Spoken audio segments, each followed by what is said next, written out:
This month marks a year since Julian Assange entered the Ecuadorian embassy in London seeking political asylum. The WikiLeaks founder is responsible for publishing the 700,000 classified documents released by American soldier Bradley Manning, who's pleaded guilty to the leaking of that material and is now on trial for aiding the enemy. Julian Assange is convinced there is a sealed indictment waiting for him in the US.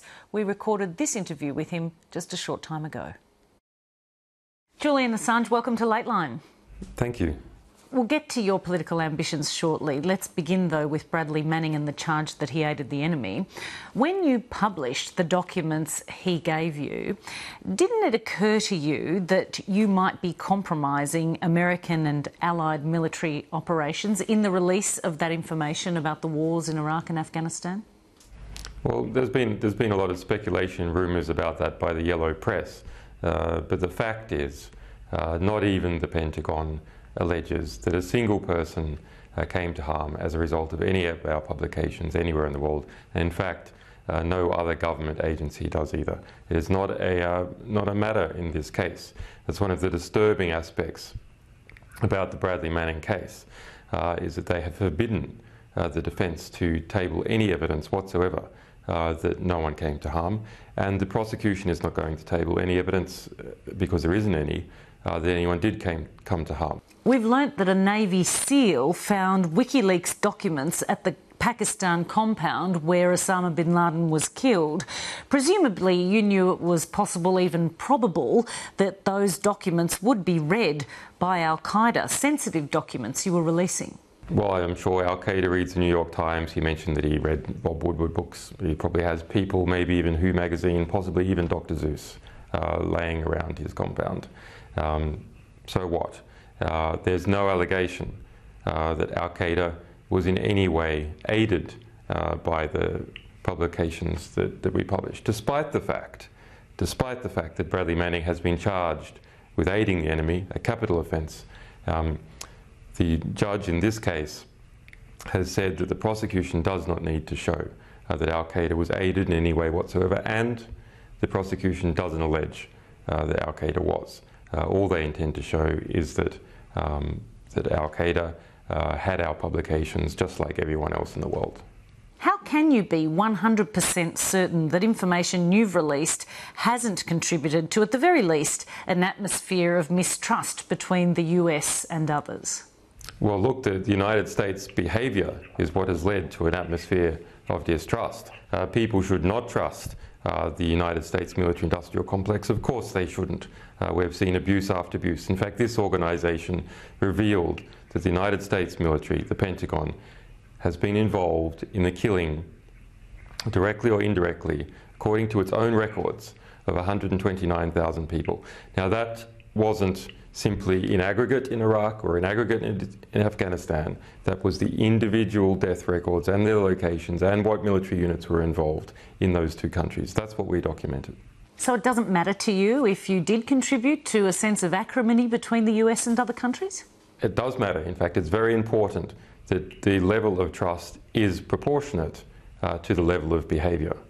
So it's an extremely important thing that, for example, that Australians do not trust speculative military adventures in Central Asia. Of course it is. One of the key charges levelled against you is that you released that massive volume of material with scant regard for the consequences. Certainly Julia Gillard has said that there was no moral purpose to what you were doing. Well, you know, the Senate has twice demanded that Julia Gillard apologise for her statements. Twice they have passed that resolution. Julia Gillard's libellous statements are made outside of Parliament. She's only saved by the statute of limitations. Have resulted in a banking blockade against an Australian publisher. They've also resulted in the Bank of America refusing to send a payment to WikiLeaks, the Australian political organisation. Julia Gillard has a lot to be responsible for in terms of her libellous comments. If we go to our publications, well, not even NATO in Kabul, as it said to CNN, could find a single person in need of protection. So this is all yellow press hype. The government doesn't allege it. NATO has even looked into the speculative component and says that there's nothing. You've been in the Ecuadorian embassy for a year now. How much longer do you expect to be there? Well, it's an interesting question. The situation is very interesting, but you know, I'm quite optimistic. The support for WikiLeaks as an organisation increases. We can see that in the media in different countries around the world. We can see it politically. We can see it in polling results in Australia, where a full 40% of people under the age of 30 say that they intend to vote for WikiLeaks, between 25 and 28% nationwide in Australia, and that is across 3 polls now by the government's own polling agency, UMR. Additionally, the political situation that is developing in the United States, Sweden, and the UK has gradually been improving over time, and I think the lies and fictions of Bob Carr, for example, are now well and truly over. Even his office is now speaking about the grand jury in the United States. We've seen the Bradley Manning trial this week. The intent and focus of the United States government to go after this organisation. And they're aware that this organisation and people like it and our values are forming a new body politic, and people like Edward Snowden are part of that phenomena. We will discuss Edward Snowden, but before that, I wanted to ask you how much contact you're having with the Australian High Commission there in London.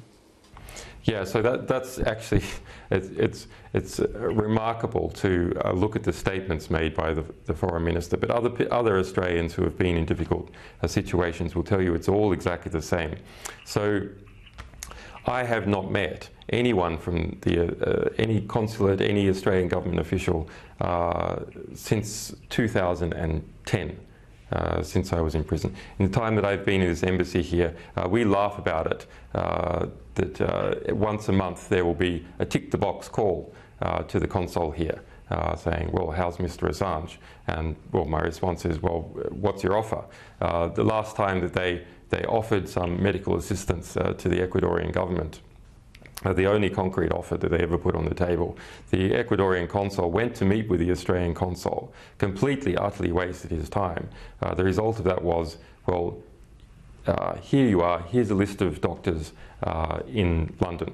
A list of doctors that the Australian government is going to pay for? No, nothing at all. Just a list of doctors that I should never ever go to, apparently, because in fact all that the so-called consular support is doing here is it's simply collecting political intelligence for Bob Carr. There's an Australian member, there's a DFAT member sitting in on the Bradley Manning case. There has been for about 6 months, secretly sitting there, recording notes. Are those notes passed on to our legal team? Absolutely not. They produce briefing statements for Bob Carr so he can set up his press lines. So actually, so-called consular support for me and for many other Australians in similar situations, what it's actually about is collecting political intelligence for the minister to set up their press lines. So it's really a type of corruption where money that should be spent on actual consular support is simply spent on producing press releases for the Foreign Minister to make it look like he gives a damn about Australians. As we know, he doesn't give a damn about Australians at all. Since the 1970s, he's been in bed with the US. Even as a union leader, he was having multiple meetings with the US Embassy. I know you say the last real contact you had was 2010. What advice have they given you about your predicament? They have given no advice, nothing at all. No advice, no information, nothing whatsoever. Not to me, not to my lawyers, nothing.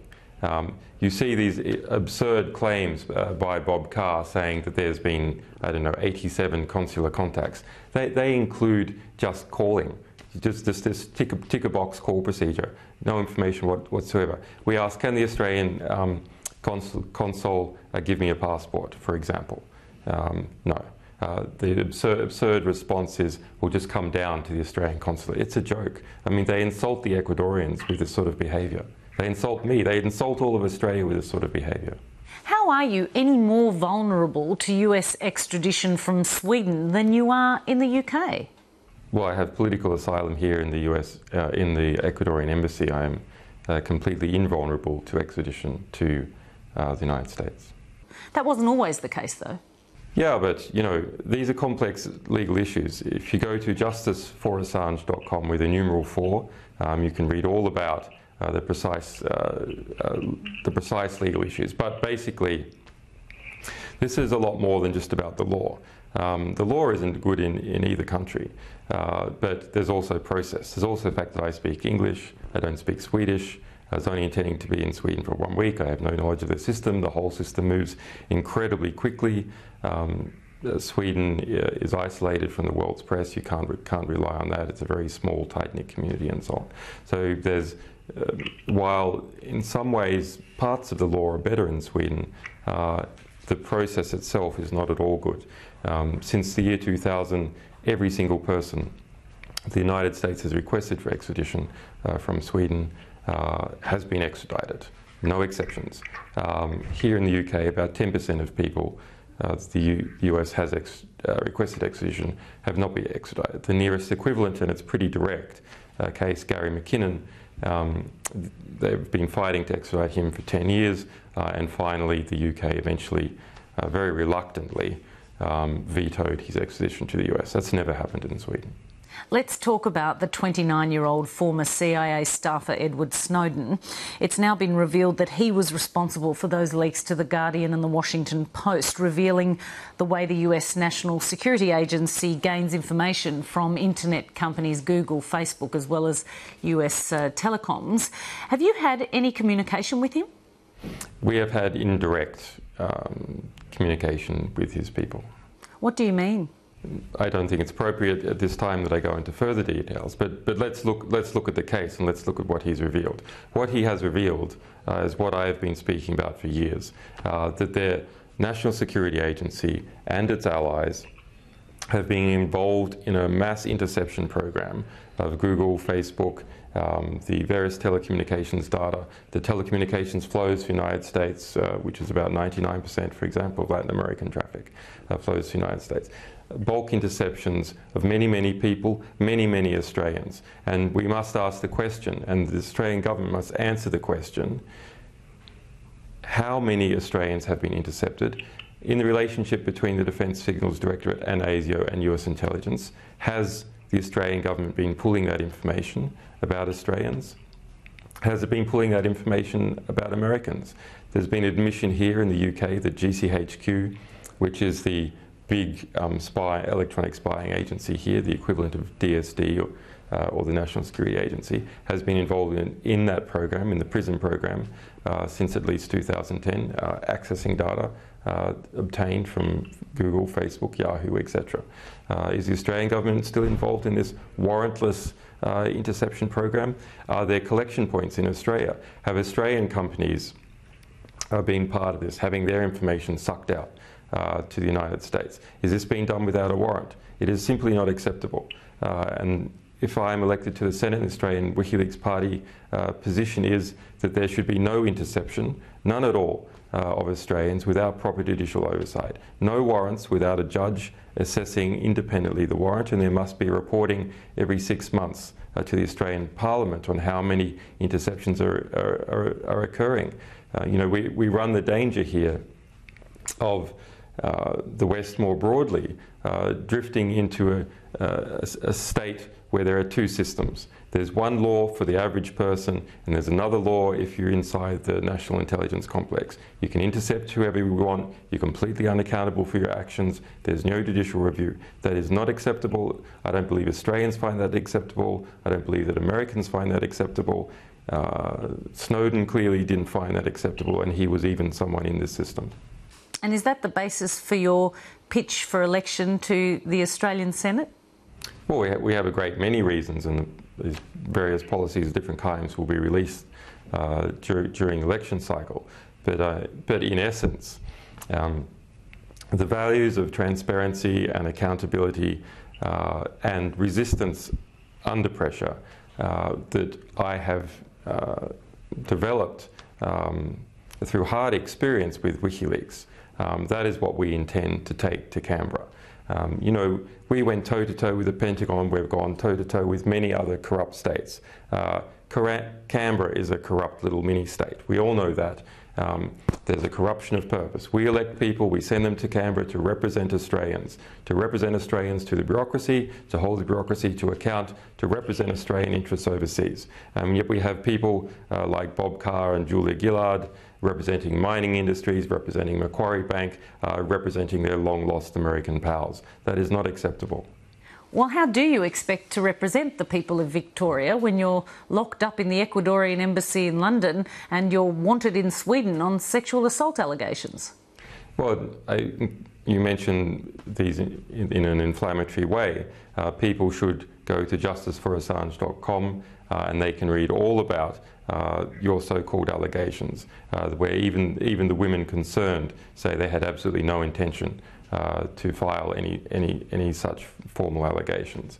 This is a matter that has been taken by the Swedish state, that is admitted in the Supreme Court here on paper, it's admitted in the High Court here. This is a matter taken by the Swedish state. So people should have a look at justiceforassange.com. They can also look at the excellent Four Corners investigation into that entire episode. Now, if we go to the legal situation and representation, that's actually quite interesting. It's really very fascinating. You know, the state of Victoria was created by exactly such a situation. Once upon a time, there was just New South Wales, Greater New South Wales, and it included the people of Melbourne, the people of Port Phillip Bay. And they found that they were not represented in the New South Wales Parliament whatsoever. And so they nominated Earl Grey, the same Earl Grey that is responsible for the tea. He was the Secretary of the Colonies, to represent them in the New South Wales Parliament. He was here in the UK. He was elected even though he was in the UK, and he could not take his place in the New South Wales legislature. And the result, fascinating result, was that he created the state of Victoria when he was kicked out of the New South Wales legislature. So that, in fact, the very founding of the state of Victoria is analogous to the situation that I am in. But if we then go and look at the Australian Constitution, well, I would be taking my seat in July next year, so hopefully the situation has been resolved by then. But if it doesn't, we have a fascinating situation, which is the Australian Senate would have to vote to kick me out if I didn't turn up in the Senate for a period of 2 months. That would be a very interesting political situation that would reveal a lot about the two sides of politics in this country and what they do in the Senate and what they think is in Australian interest. But if they do, then another person from the WikiLeaks party, one of the other publicly declared candidates, can easily take my place. Why I'm not able to take it. Finally, Julian Assange, Jemima Khan, who was once a keen supporter of yours, has recently lamented that you, in her words, expect supporters to follow unquestioningly in blinkered cultish devotion, claiming that you had become more like an Australian L. Ron Hubbard. What do you make of that? Oh, well, come on. I mean, really? Jemima Khan, seriously? This concerns a Hollywood documentary made by Universal for $2.5 million bucks. They wanted WikiLeaks to partake in that, but we thought they were going to produce a pretty sleazy result, so we said no. In fact, the documentary team that we are working with is the same one that is now holed up in Hong Kong with Snowden. That's Laura Poitras. Anyway, so because we went with Laura Poitras and we didn't go with Alex Gibney in the US, the result was Gibney then went to Jemima Khan and recruited her to try and bring us in to that documentary process over 2 years ago, giving her access and an executive credit in the film. But we couldn't tolerate the film, so we attacked the film, but she was part of the film, so as a result she attacked back. I mean, it's really just, it's nothing. We have to leave it there. Julian Assange, thanks so much for taking the time to speak to us. You're welcome.